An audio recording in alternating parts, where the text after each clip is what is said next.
Ouais, toujours dans ce chapitre sur les entités stables. Donc les entités stables, on a vu qu'il y avait les gaz nobles qui étaient stables. Et donc ce sont des atomes qui ne vont rien faire en fait, ils sont bien comme ils sont. On a les atomes ensuite qui donnent des molécules pour trouver une situation de stabilité avec la règle du duel l'octet. Et on a vu ici que les atomes deviennent des ions pour trouver la stabilité avec la règle du duel et de l'octet. Donc on va mettre ça en application sur les exercices aujourd'hui. Donc l'atome de sodium a pour numéro atomique Z égale 11, prévoir la formule chimique de l'ion monoatomique issu de l'atome de sodium. Donc que ce soit bien clair, donc on a l'atome Na qui est instable, donc on ne va pas rester comme ceci, il va trouver la stabilité en devenant l'ion Na, alors plus ou moins un certain nombre, et donc le problème c'est de trouver quel nombre on va mettre ici. Donc lui par contre il va être stable. Donc on a Z égale 11 ici, ce qui veut dire que l'atome a 11 protons, et ça veut dire qu'il y a aussi 11 électrons que je dois ranger donc, dans la configuration électronique avec les sous-couches. Donc ça nous donnait 1s2, 2s2, 2p6, 3s1, voilà. Donc on a la première couche ici, la deuxième couche ici, la troisième couche ici, et donc on voit qu'il n'y a qu'un seul électron. Et donc les atomes vont devenir des ions pour faire comme le gaz noble. Alors un gaz noble, comment c'est? Un gaz noble, ça a la dernière couche remplie, totalement remplie. Alors, sachant qu'ici, il manque encore la sous-couche 3p, donc il y a deux solutions. Soit je gagne encore un électron pour en avoir deux ici, et j'arrive ici à 6 ici, donc ce qui fait 8. Donc je suis parti de 1, ça veut dire que soit il gagne 7 électrons, ou la solution la plus simple, c'est que j'élimine cet électron qui est ici, je me retrouve à finir en P6, ici, comme un gaz noble, donc c'est-à-dire que j'enlève un électron. Le plus facile, c'est ça, c'est d'enlever un électron. Donc du coup, l'atome Na, s'il perd un électron qui est négatif, il devient l'ion, donc maintenant je peux corriger, Na une fois plus. Voilà, une fois plus, parce qu'il a perdu un électron. Et donc là, cet ion-là, il est stable. Ensuite, l'atome de chlore a pour numéro atomique Z égale 17, prévoir la formule chimique de l'ion monatomique issu de cet atome. Pareil, on a le même principe. On a l'atome de chlore Cl qui est instable.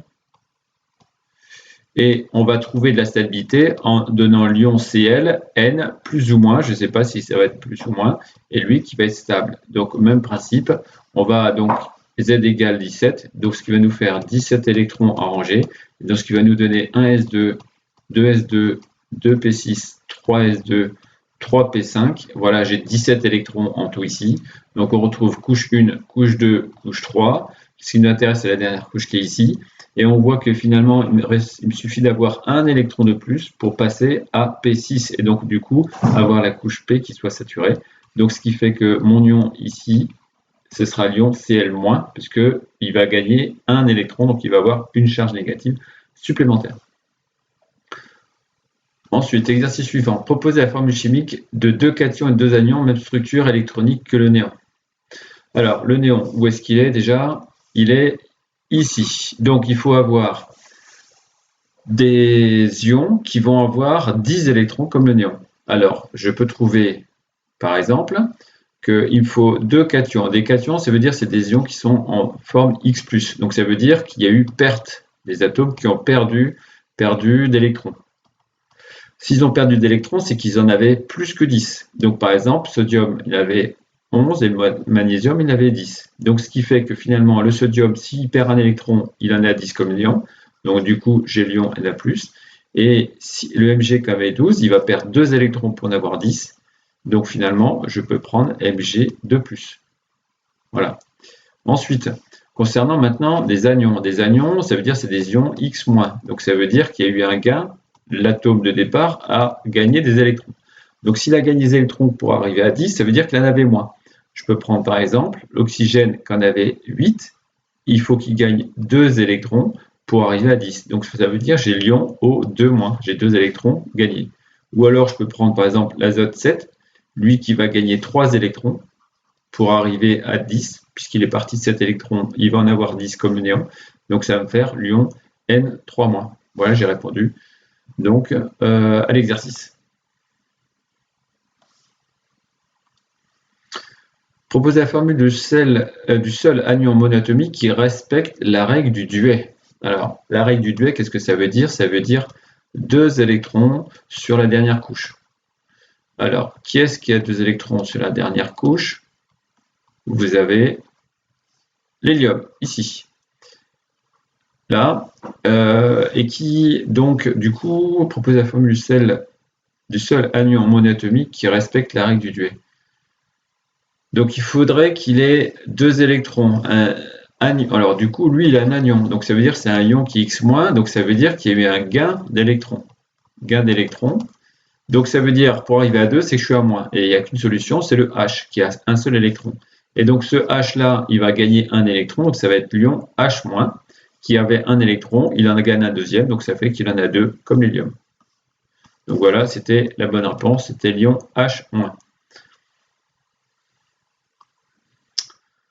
Ensuite, le sel de mer, majoritairement composé de chlorure de sodium et NaCl, contient aussi du chlorure de magnésium, MgCl2. Donnez les structures électroniques des atomes Mg et Cl. Alors, donc pour ça, il faut structure électronique, donc il faudra savoir combien il y a d'électrons. Mg, en fait, c'est l'élément numéro 12. On peut le voir par exemple ici, Mg, élément numéro 12. Donc du coup, ça fait 12 électrons rangés, ça fait 1s2, 2s2, 2p6 et 3s2, voilà. Couche 1, couche 2, couche 3, ici. C'est fait. Et ensuite, Cl, c'est le numéro 17. On remarque ici, Cl, numéro 17. Donc, ça fait 17 électrons en rangée. 1s2, 2s2, 2p6, 3s2 et 3p5. Voilà. Première couche, deuxième couche, troisième couche. Ensuite, question 2. En déduire les charges des ions magnésium et chlorure. Alors, le magnésium, on voit que... Donc, l'idée, c'est d'arriver à P6. Mais je vois que si je veux arriver à 3P6, il faut que j'ajoute 6 électrons. Alors que, par exemple, si j'enlève 2 électrons ici, je descends à 2P6. Donc, finalement, l'ion Mg, il faut lui enlever 2 électrons. Il devient ion Mg2+. Pour le chlore, là, on voit qu'on est à P5. Il suffit d'un électron de plus pour arriver à P6. À P6 sur la couche 3. Là, on était, pour le magnésium, on était à P6 sur la couche 2.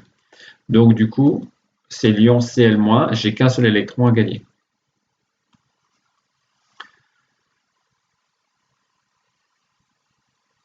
Combien d'électrons ces ions possèdent-ils sur leur couche électronique? Du coup, dans tous les cas, pour l'ion Mg2+, on finit en 2p6, ça veut dire qu'il a 8 électrons de valence, 8 électrons externes. Pour le Cl-, on voit qu'on arrive à 2p6 maintenant, donc ça veut dire qu'il a 8 électrons aussi.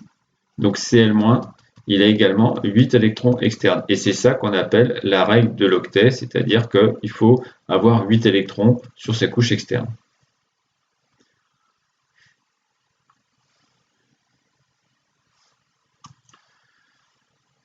Alors, un prélèvement sanguin permet de dépister une consommation d'éthanol récente. L'éthanol est l'alcool comestible de formule chimique C2H5OH.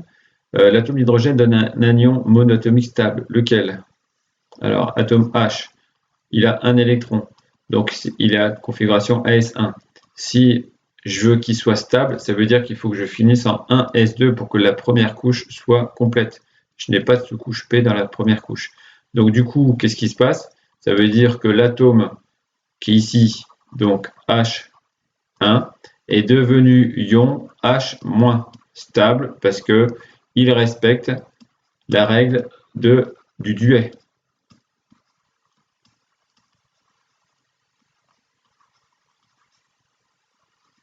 Voilà. 2. Ça, premièrement. 2. L'atome d'oxygène peut donner un anion monatomique stable. Lequel? Alors, peut donner un anion monatomique stable. Lequel? Alors, l'oxygène, lui, c'est numéro atomique 8. Donc, ce qui fait 1s2, 2s2, 2p4, du coup, à quoi je vais arriver? Ce qui est le plus facile là, pour avoir la deuxième couche qui soit saturée, c'est d'arriver à 2p6. Donc ça veut dire que je vais obtenir l'ion O2- parce qu'il m'a fallu 2 électrons supplémentaires. 3. Pour stabiliser les atomes peuvent également s'assembler sous forme de molécules. Dans la formule de l'éthanol, c'est compte préciser si le modèle Lewis est respecté, proposer une modification. Alors, donc, L'atome H, il a l'impression d'avoir 2 électrons, donc c'est la règle du Dirac qui est respectée. Et pour tous les H, il y a toujours ça.